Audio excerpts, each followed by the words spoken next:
Before I tell you this story, I need you to understand something. What started as a fun weekend trip to a college party turned into one of the most terrifying experiences of my life. And the person responsible? Someone we thought we knew. Let me give you some quick context. I go to a smaller UC school in California. If you don't know, the UC system includes big schools like UCLA, Berkeley, and UC Santa Barbara. These bigger schools have these massive campus tour days, but honestly, they're just excuses for students to throw insane all-day parties. Berkeley has Cal Day. Santa Barbara has Deltopia. Now, my campus is about 2.5 hours from Santa Barbara, and even though I'm not really a party person, it was my senior year. This was my last chance. So when my friends asked if I wanted to go to Deltopia, I said, screw it, let's do this. We left on a Friday afternoon. The group was me, Hunter, Damon, Benjamin, and Armin. Hunter was driving. Now, all of us are over 6 feet tall, so you can imagine how cramped that car ride was. But we made it work, with good music and conversation. When we finally got to Isla Vista, we spent an entire hour looking for parking. And I'm not exaggerating. Deltopia is that popular. We were about to give up when Hunter, being the charismatic guy he is, somehow convinced a sorority girl to let us use her parking spot. We all got a good laugh out of that.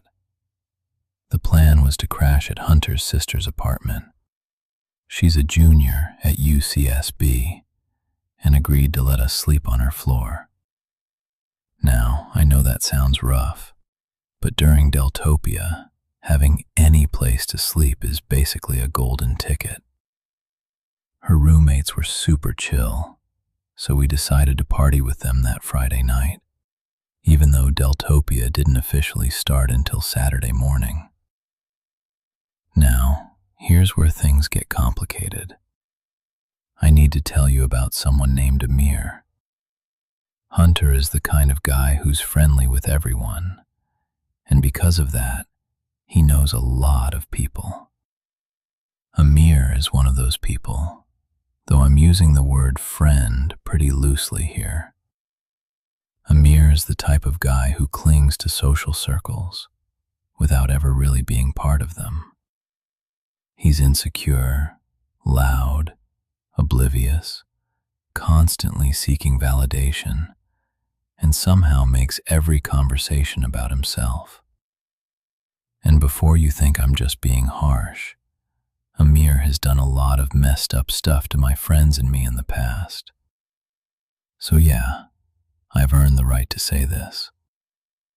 Amir had mentioned to Hunter that he was also going to Deltopia, but there was never any real conversation about where he'd stay or who he'd go with. He wasn't part of our plan. None of us even brought him up during the drive. About an hour after we settled into Hunter's sister's place, we decided to make a liquor store run for everyone. The 5 of us grabbed what we needed and walked out of the store. And that's when we saw him. Amir, just standing there on the curb with his hands in his pockets. None of us said anything. We just kept walking toward the apartment, and he sort of fell in step with us like he'd been there the entire time. A few blocks from the store, Amir breaks the silence and says, "Why are you guys so surprised to see me? Was this kid serious?" Of course we were surprised. There was never any plan to meet up with him, let alone hang out.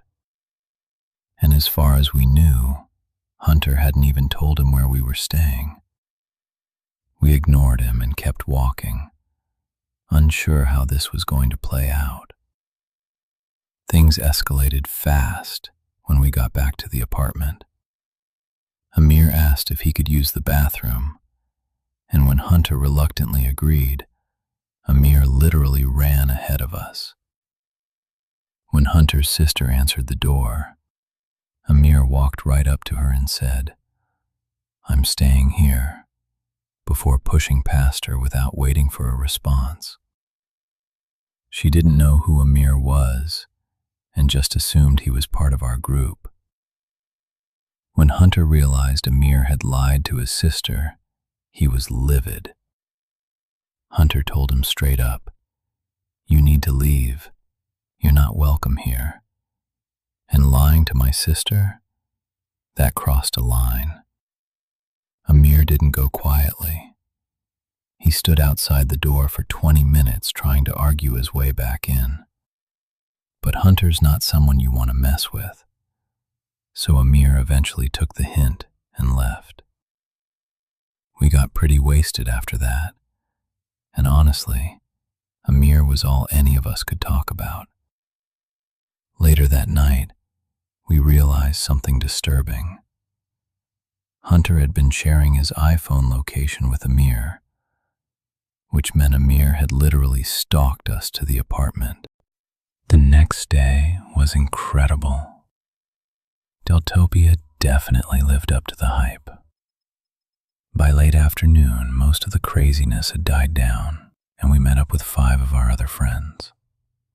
All 10 of us ended up chilling back at Hunter's sister's apartment. We filled everyone in on the Amir situation, and they found it just as strange as we did. Then one of our friends, Ryland, said he was pretty sure he had Amir's location. He immediately checked his phone, and his jaw literally dropped. He turned the phone toward us, and I swear the little blue dot was showing up basically on top of us, like right there. But as soon as we mentioned it, the dot started moving away quickly, like Amir had been watching us from a car and was now driving off. It was bizarre. Him showing up a second time was borderline psychotic, especially after Hunter had made it clear he wasn't welcome. We probably should have taken it more seriously. That behavior was extreme, even for Amir. But instead, we just laughed about his weird obsessiveness and kept partying.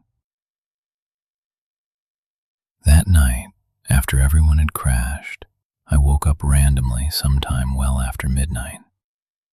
I barely had time to process where I was when I heard it. Glass shattering somewhere deeper in the apartment. I shot up off the floor, looking around. No one else was awake. Everyone had gone to sleep completely wasted, so they didn't hear it. I realized pretty quickly that if someone had broken in, I was the only one who could do anything about it. I didn't have a weapon, so I grabbed an empty wine bottle off the floor, took a deep breath, and started creeping toward the noise.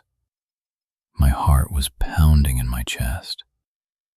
When I entered the living room, I saw it. The sliding door that led to the balcony had been completely shattered. A huge rock sat in the middle of the floor, surrounded by glinting shards of glass. I didn't need convincing. I knew Amir was behind this. I was about to go wake my friends up when, out of the corner of my eye, I saw something. A closet door handle, jiggling slightly. I froze, more scared than I'd been just moments before. I didn't think Amir had the guts to go beyond destroying property. The thought that he had broken into the apartment terrified me. I was just about to yank the closet door open when my better judgment stopped me. Instead, I snuck back to the bedroom, woke Hunter up, and told him to back me up. The 2 of us walked back toward the living room, but by the time we got there, The closet door was wide open. I looked around frantically, but I didn't see him anywhere. That's when Hunter reached into the closet and pulled something out. A massive kitchen knife. I stared in shock. Amir had literally been standing behind that door with a knife, probably intending to hurt me. He could have ended my life if I had opened that closet door. That was the most horrifying moment of my life. Hunter and I woke the rest of the house up, and we did a complete sweep to make absolutely sure Amir wasn't hiding anywhere in the apartment. We obviously got the police involved, but all that came from it was a police report. They told us property gets destroyed during Deltopia all the time, and we were just one of many victims. And before you ask, Amir had stopped sharing his location with Ryland, so we couldn't even show the police that evidence. We had to leave the next morning.